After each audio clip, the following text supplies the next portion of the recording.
Si tu crois que la vie elle est facile pour la plupart des personnes qui ont réussi, qui connaissent un succès, qu'elles n'ont jamais connu de moments difficiles, qu'elles n'ont jamais dû prendre des décisions qui étaient douloureuses, qu'elles n'ont jamais dû faire face à des conflits, à des dilemmes, eh bien tu te trompes. Et aujourd'hui j'avais envie de te partager 6 choses que j'ai dû faire dans ma vie, qui n'ont pas été faciles, qui n'ont pas été évidentes, mais qui sont aussi la raison pour laquelle je suis là où je suis aujourd'hui. Et j'espère qu'elles vont t'aider et t'accompagner et aussi peut-être t'enlever une certaine culpabilité quand tu devras faire des choix, quand tu devras prendre certaines décisions parce que ça fait partie de la vie. Et parfois, il faut savoir rentrer dans le tas, parfois, il faut savoir avoir des émotions négatives et les accepter parce que c'est comme ça aussi qu'on avance. Mais avant de commencer, hi besties et bienvenue dans un nouvel épisode. Si cet épisode il te plaît, n'hésite pas à t'abonner, à mettre un petit 5 étoiles sur l'application de podcast que tu utilises ou si tu es sur YouTube, mettre un petit pouce en l'air. On commence tout de suite avec le premier qui est de virer des personnes. Quand je dis virer des personnes, souvent on se dit il faut être forcément entrepreneur. Absolument pas. Ça peut être une personne qui travaille chez toi, par exemple une aide ménagère, ça peut être une babysitter, ça peut être quelqu'un qui fait des soins, par exemple pour un parent, pour un membre de ta famille, peu importe. On peut tous employer des gens dans notre vie, qu'on soit entrepreneur ou non.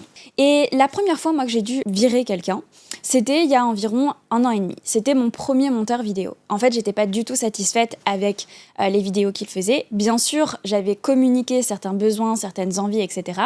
Mais j'avais pas eu forcément de retour de sa part et je voyais en fait que il n'y avait pas de possibilité d'évolution pour atteindre en fait la qualité que je voulais avoir. Et je savais que pour pouvoir augmenter la qualité de mon contenu, qui est essentiel en fait dans mon business et dans mon activité, eh bien il allait falloir que je trouve un nouveau monteur. Et donc j'ai dû prendre la décision de le laisser partir et de trouver une nouvelle personne. Alors trouver une nouvelle personne, c'est chouette, c'est cool. En plus j'ai trouvé mon monteur, c'est celui que j'ai maintenant depuis quasiment 1 an et demi, qui est une pépite que j'adore, etc. Presque tous les jours on me demande qui est mon monteur, bref. Je l'adore. Mais du coup, il a fallu que je dise à l'autre personne, écoute, il va falloir partir.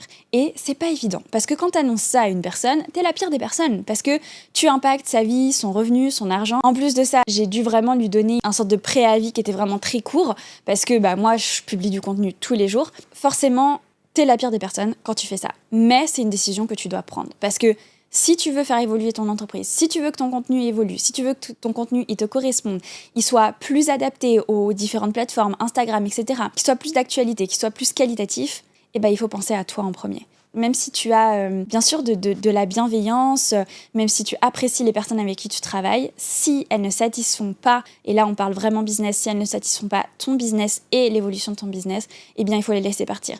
Si par exemple tu as besoin d'aide à la maison, pour une aide ménagère mais qu'elle fait pas bien le ménage, toi ça va te causer plus d'ennuis parce que tu vas devoir repasser derrière, etc. Et du coup, il va falloir penser à toi en premier et pas forcément à ses intérêts. Et c'est pas évident, surtout que dans ces cas-là, les personnes vont te faire culpabiliser. Et ça m'est arrivé encore il y a 2 semaines. Je veux en fait faire des vlogs. Donc d'ailleurs, petit appel d'offres, si jamais tu es caméraman et que tu veux m'accompagner, ça va être dans plein d'endroits dans le monde pendant c'est environ 4 jours, vol inclus, nourriture, logement bien sûr. Et en fait, l'idée c'est de faire des vlogs où tu me suis en fait en vidéo et pendant 2 jours, tu vas me suivre et l'idée ce serait de faire des vlogs pour pouvoir publier des vlogs sur YouTube. Mais des vlogs plus authentiques où c'est pas moi qui pose ma caméra, etc. C'est vraiment quelqu'un qui me filme et du coup je peux être vraiment dans l'action et vraiment naturel. Bref, je voulais apporter plus de transparence, plus de naturel et c'était mon objectif. J'avais trouvé un caméraman qui m'avait été recommandé. Sauf que je me rendais compte qu'il y avait certaines choses qui fonctionnaient pas, que ce soit d'un point de vue personnel mais aussi de manière de travailler, etc. Et c'est tout à fait ok. Et c'est pas parce qu'une personne ne te correspond pas, c'est-à-dire ne correspond pas à moi, Rachel, qu'elle ne correspondra à personne ou que c'est une mauvaise personne. Sauf que malheureusement, les personnes, quand tu leur dis « Écoute, je pense que ça va pas fonctionner entre nous, ça ne me convient pas, ça ne me convient pas », ils le prennent comme une attaque et ils veulent te faire culpabiliser. Moi, j'ai eu cette personne-là qui m'a répondu en malheureusement essayant de me faire culpabiliser et j'étais là. Je comprends que tu sois déçue, il n'y a pas de souci. Et d'ailleurs, je suis ok d'entendre certains reproches que tu peux avoir à faire sur ma manière de t'annoncer les choses, etc. Et je suis ravie d'en discuter. Malheureusement, cette personne, après, elle m'a plus répondu. Mais du coup, tu te retrouves encore dans cette situation où tu es une personne horrible, etc. Mais malheureusement, il faut le faire parce que pourquoi ? C'est mon business qui est en jeu derrière, c'est mes objectifs et il faut savoir écouter son instinct et il faut aussi savoir prendre des décisions qui sont difficiles. Même si c'est le copain d'eux, l'ami d'eux, même si c'est ton ami à toi, quand on parle d'objectifs de business, de concret, de facultatif, ça n'a rien à voir avec la personne en fait qui est derrière. C'est pas une attaque envers la personne, ça veut pas dire que cette personne est mauvaise, ça veut pas dire qu'on pourra jamais être ami avec cette personne ou peu importe. C'est juste que pour cette tâche précise, eh bien ça ne correspond pas. Et c'est tout à fait ok. La deuxième chose difficile que j'ai dû faire, c'est d'avoir environ 2 heures de vie sociale par jour. Ça, c'était pendant les 3 premières années à peu près. Il y a une période où j'étais encore employée, puis après je l'étais plus, mais c'était le moment où je faisais vraiment tout dans mon entreprise. C'est-à-dire que j'avais pas d'employé, donc je faisais et le montage, et je faisais tous les mails, et je faisais toutes les formations, et je faisais les montages des formations, etc. Enfin, j'avais un taf énorme, et du coup, littéralement, à cette époque-là, je me réveillais vers 5 heures, je bossais, etc. Après, j'allais au sport, donc c'était quand même ma pause, ça me prenait à peu près 3 heures, mais après, je rebossais jusqu'à genre 21 heures. Et en gros, ma pause, c'était de 21 heures à 23 heures. Alors, il y a certains soirs, je pouvais sortir, aller faire un petit resto, etc. Je pouvais prendre quelques week-ends dans l'année qui étaient plus off, mais franchement, la majorité du temps, mon moment off de la journée, c'était de 21 heures à 23 heures. Donc, j'avais 2 heures pour faire à manger, vite fait regarder une série et aller dormir. Donc, autant vous dire que c'était pas facile. C'était pas facile parce que t'as peu de temps pour toi, t'as peu de temps pour faire les choses, même des choses privées, c'est-à-dire, j'en sais rien, vous savez, les petites tâches du quotidien qu'on peut avoir, le petit administratif, etc. Du coup, c'est sûr que c'était difficile, mais en même temps, je regrette absolument pas d'avoir pris cette période-là. Je pense que c'était pas difficile aussi parce que j'étais bien entourée et que toutes mes amies ont compris et que j'ai jamais été la pote pour aller boire des bières après le taf, mais je l'étais encore moins. Et c'était ok. Et j'avais aussi des amis qui étaient accessibles et disponibles pour se voir, moins souvent, mais peut-être à des moments, par exemple pour un dîner, etc. Je vais pas vous mentir, hein, des fois quand je voyais mes copines, on se faisait un dîner et que à 23h après, elles sortaient, etc. et que moi j'étais là, je vais rentrer. C'est sûr, c'est pas évident, c'est pas facile. Et puis tu te dis, elles sont en train de s'amuser et toi tu rentres chez toi et voilà, c'est pas très fun parce que demain tu dois bosser. Mais en même temps, je suis tellement reconnaissante de l'avoir fait parce que je pense que j'en serais pas là où j'en suis maintenant et j'aurais pas les résultats que j'ai maintenant. Donc, s'il y a un moment où tu dois, je dis pas de complètement supprimer la vie sociale, je pense qu'elle est essentielle et hyper importante, mais si tu dois la diminuer pendant un certain moment, fais-le. C'est difficile, mais ça porte ses fruits. Alors bien sûr, c'est pour travailler efficacement, hein. Si c'est pour travailler, autant que tu sortes. La troisième chose, c'est d'aller à la salle de sport tous les jours. Beaucoup de gens qui me disent, même dans mes proches, etc., comment tu fais pour aller à la salle de sport tous les jours ? Je ne me pose pas la question. Pour autant, quand je suis à la salle de sport en train de faire mes soulevés de terre, que ça me défonce, je suis pas là en train de dire « mais quel plaisir, je suis ravie d'être venue à la salle de sport ». Absolument pas. Je suis en train de souffrir sur le moment. C'est pour ça que je vous disais qu'il y a des trucs qui font souffrir, mais tu te sens bien après. Mais par contre, ce sentiment, et je suis sûre que tous ceux qui font du sport, mais pas forcément la salle, hein, la boxe, ça me le faisait, mais encore plus. Sur le moment, tu galères, tu souffres, mais quand tu sors, t'as cette dopamine qui est à fond, t'as ce moment de satisfaction, t'as ce moment de bien-être, comme si tout ton corps, il avait relâché, et c'est un truc de ouf. Et du coup, ça fait partie des choses où, sur le moment, tu vas souffrir. Sur le moment, c'est pas agréable. Et même les gens qui font du sport depuis longtemps et depuis toujours, etc. Moi, je fais vraiment du sport depuis genre que j'ai 6 ans, j'allais à la danse tous les jours, etc. C'est pas facile. Mais qu'est-ce que tu te sens mieux après ? Et surtout, tu vois que ton corps, il est capable de beaucoup plus de choses. Et ça, c'est extrêmement précieux. Tu te rends compte que t'es pas essoufflé, t'es pas fatigué, t'as toujours de l'énergie. Je vois les personnes autour de moi qui font très peu de sport, elles me disent souvent « je suis fatiguée, je suis pas très bien, là je suis un peu KO aujourd'hui, etc. J'ai mal au dos, j'ai mal ci, etc. » Franchement, la plupart du temps, franchement, je suis extrêmement reconnaissante pour ça, j'ai énormément d'énergie. Alors je peux avoir des petits coups de mou comme tout le monde, mais quand même, de manière générale, j'ai une super bonne énergie tout au long de la journée. Et je pense notamment que c'est grâce au sport que je fais et aussi potentiellement à l'alimentation que je peux avoir. Le numéro 4, c'est de ne pas être compris par tout le monde ou être considéré comme différent. Il y a une phrase que j'entends souvent et je vois souvent sur les réseaux sociaux, c'est « si tu veux accomplir ce que les 1% arrivent à accomplir, eh bien tu seras différent des autres 99%. » Et c'est vrai. Et du coup, si t'es différent des autres 99%, t'es quelqu'un d'un peu étrange. Et j'en discutais récemment avec mon équipe. Il y avait cette histoire de caméraman dont je vous parlais juste au début du podcast. Et en fait, je disais, moi j'ai besoin par exemple d'avoir quelqu'un, surtout un caméraman, ou une caméraman, c'est quelqu'un qui rentre dans ma vie privée, dans ma sphère privée, etc. J'ai besoin de quelqu'un qui soit ouvert d'esprit. Pourquoi ? Parce que j'ai une vie qui est pas typique. Et si j'ai quelqu'un qui va être dans le jugement, qui va pas être très tolérant, qui va avoir peur de plein de choses, etc., eh bien, je parle pas forcément de ce caméraman-là, mais c'était juste une manière de penser que j'avais derrière. Je disais, c'est super important que j'ai quelqu'un qui soit ouvert d'esprit. Pourquoi ? Parce que J'ai une vie qui est super différente de la plupart des personnes. Je voyage un peu partout dans le monde. J'ai une manière de m'exprimer qui est un petit peu différente. Je peux être un peu franche. Là, j'étais beaucoup en République dominicaine. Là, je suis à Dubaï. Ça doit être aussi des personnes qui vont être ouvertes d'esprit à découvrir Dubaï, pas juste prendre les préjugés qu'on voit à la télé. Il faut des personnes qui soient ouvertes d'esprit et il faut accepter d'être différent et ne pas être compris. Et c'est mon cas. Il y a plein de personnes qui se disent « Elle est un peu bizarre, celle-là ». C'est normal qu'il y ait des personnes qui te jugent, qui te comprennent pas, qui aient un jugement sur toi. C'est tout à fait ok. Et c'est normal en fait qu'il y ait des personnes qui me jugent parce que j'ai pas un travail classique, parce que je suis sur les réseaux sociaux et il y a très peu de personnes au final qui sont sur les réseaux sociaux, parce que je vis dans plusieurs pays, j'adore danser la bachata, enfin je fais pas le truc normé, classique où j'ai mon taf, j'achète ma maison, je suis avec mon mari, j'adopte mon chien, j'ai tant d'enfants, Non, bien sûr, il y a une partie de ce dont je vous parle, dont je rêve, mais il y a plein d'éléments autour qui sont un peu genre « What the fuck, elle fait quoi celle-là ?»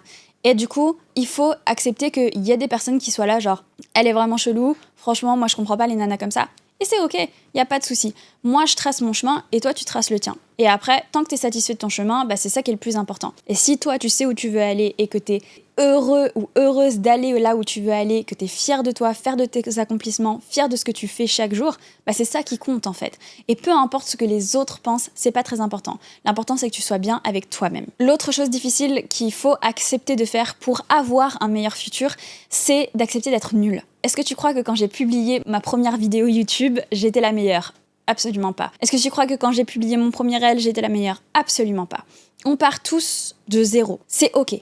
Moi, quand j'ai commencé YouTube, mon ex-petit copain de l'époque, lui, il faisait des clips vidéo, etc. Donc, il savait déjà monter. Et du coup, il m'avait appris quelques trucs. Donc, on va dire que j'étais pas à 0, mais j'étais peut-être à 1 sur 100.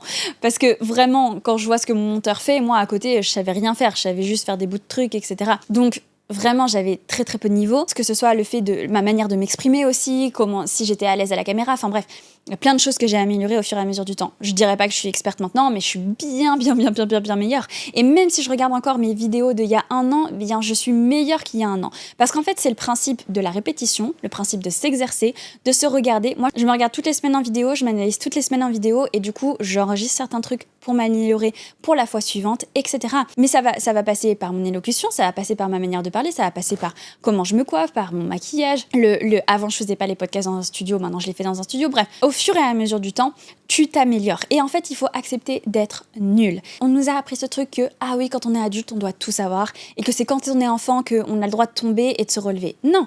Quand un enfant il apprend à marcher, il tombe, il se relève, on dit pas il marchera plus jamais parce qu'il est tombé. On dit juste il est en train d'apprendre à marcher. C'est la même chose en fait. Toi, tu vas faire ta première vidéo, tu vas pas être très bon. Tu vas faire ton premier investissement, ce sera peut-être pas le meilleur. Et c'est tout à fait ok parce que tu vas apprendre. Et en plus, c'est la magie de notre génération. Et franchement, je suis tellement contente d'être née dans cette génération. C'est qu'on a tout sur Internet et que si tu veux apprendre un truc, tu peux l'apprendre sur Internet en 3 clics, littéralement. Genre, en plus, maintenant, on a ChatGPT. Genre, ChatGPT, on peut lui poser n'importe quelle question, il nous donne les informations. Qu'est-ce qu'on peut demander de plus ? Franchement, qu'est-ce qu'on peut demander de plus ? Accepter d'être nul, d'être mauvais, accepter de vous remettre en question, d'être pas bon, de demander de l'aide, d'aller rechercher les informations, de dire « je sais pas ». Moi, même avec mes employés, il y a des fois, par exemple, ma copywriteuse, elle va me dire « Ah, je pense qu'il faudrait mettre telle et telle chose sur le site ». Si je ne comprends pas un mot qu'elle utilise, parce que c'est son travail en fait d'être copywriteuse, donc elle va avoir certains termes, elle connaît certaines choses dans le copywriting que je ne connais pas parce que c'est pas mon métier, je vais lui dire « C'est quoi ? Explique-moi ». Parce que oui, en fait, je ne sais pas. Et tu vas apprendre beaucoup plus de choses et évoluer beaucoup plus et avoir beaucoup plus de résultats en disant « je ne sais pas, explique-moi » qu'en faisant genre tu sais et en fait t'as rien compris. C'est ok, on a tous le droit d'apprendre. Et d'ailleurs, je trouve que ça prouve d'une certaine intelligence émotionnelle quand les gens, tu leur dis « je comprends pas » et qu'ils te disent pas « ah, t'es nul, comment tu connais pas ça ?» Non, qu'ils te disent juste « oui, c'est ça et ça et ça. » Pourquoi ? Parce que toi, t'es expert dans un certain domaine et moi dans un autre. Ma meilleure pote, elle est médecin. Constamment, je vais lui dire c'est quoi ça, c'est quoi ci, c'est quoi ça. Parce qu'elle sait des choses que je ne sais pas et inversement, elle n'y connaît rien en réseaux sociaux, en business, etc. Donc elle va me dire c'est quoi ça. Et c'est comme ça qu'on se nourrit et c'est comme ça qu'on a des magnifiques relations. Et enfin, numéro 6, c'est de prioriser le self-respect avant le self-care. Si, par exemple, j'ai envie de me faire kiffer, je vais me dire, j'ai envie d'aller faire un spa, de manger un super gâteau au chocolat beurre de cacahuète, de boire un matcha, d'aller voir un petit film, de manger au resto, de me poser avec un petit cocktail à la plage. Ça, ce serait mon self-care. C'est bien de le faire de temps en temps. Mais si je priorise mon self-respect, c'est-à-dire bien manger des fruits et légumes, manger des protéines, manger mon avoine le matin, que j'adore d'ailleurs, mais aller faire mon séance de sport, me coucher tôt, bien dormir. Si je fais en fait toutes ces choses-là, qui vont être plutôt du self-respect, c'est-à-dire que je vais respecter mon corps. Pourquoi ? Parce que quand je mange mieux, je me sens mieux, quand je dors mieux, je me sens mieux, quand je vais au sport, je me sens mieux. Eh bien, j'aurai plus de résultats et j'aurai plus d'impact positif sur mon corps que si je passe mes journées au spa, que si je passe mes journées à manger des gâteaux, que si je passe mes journées à faire la fête et à boire de l'alcool. Ça aura forcément des conséquences beaucoup plus négatives. Et donc, ce que je veux faire la majorité du temps, et je dis bien la majorité parce que je sais qu'il y a certaines personnes parfois qui se disent « Ah bah ça veut dire qu'on n'a plus le droit de prendre des bains et manger des gâteaux ». Non, mais la majorité du temps, je vais prioriser le self-respect, c'est-à-dire respecter mon corps, mon esprit, mes objectifs et la personne que je suis. Et parfois, je vais m'accorder du self-care, ou c'est-à-dire que je vais faire vraiment des trucs qui sont purs plaisir, mais qui ne seront pas forcément bons pour moi, pour mon corps et pour mes objectifs. C'est bien de manger une belle part de gâteau dans un restaurant de temps en temps, l'en manger tous les jours, bah pas forcément. Tout est une question d'équilibre. Mais je trouvais très intéressant ce concept-là de self-care, de self-respect, parce que parfois, oui, c'est bien d'encourager les personnes à prendre des bains, faire des masques pour le visage, etc. En fait, si tu veux réellement atteindre tes objectifs, il y a une balance à trouver et en fait, il y a un self-respect à implémenter parce que parfois, il faut accepter de mettre ses barrières et aussi de prioriser le respect de soi et de son corps pour avoir les résultats que tu veux. Et voilà, c'était les 6 choses que j'ai fait qui sont difficiles mais qui me permettent d'avoir une vie beaucoup plus facile. J'espère que ça t'aura apporté. Surtout, n'hésite pas à t'abonner à ton podcast s'il t'a fait kiffer. Et moi, je te dis à la semaine prochaine pour un nouvel épisode. Ciao, ciao!